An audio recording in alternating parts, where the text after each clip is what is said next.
Hi, everyone. I want to talk about a program today that I haven't really used in a long time. It's something I've played with before, but it's called PodProducer.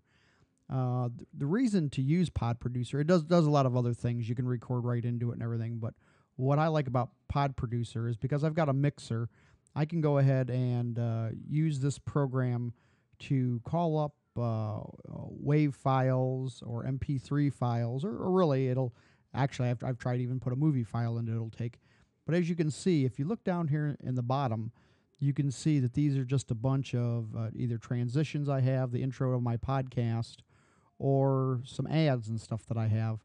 And what makes it nice is because I can, normally the way I do my podcast is I normally do different spots, and then I go into Adobe Audition and I piece it all together in the multi-track editor. That's fine sometimes, but say if you're doing an interview on Skype or something like that, and you want someone to hear something else and then talk about it. Well, this would be a great way of doing that all in one piece. And in actuality, if you can do it without messing up, this is a time saver because you're not doing that extra editing process of putting all that stuff in. So I'll just show you here. If I click on one of these transitions, it'll sit there and it'll play through that transition, and then you can stop it, or you can go into another one and play that transition, and then stop it. But the real nice thing about it is you have it all here right here in front of you, and so you can just kind of click and play.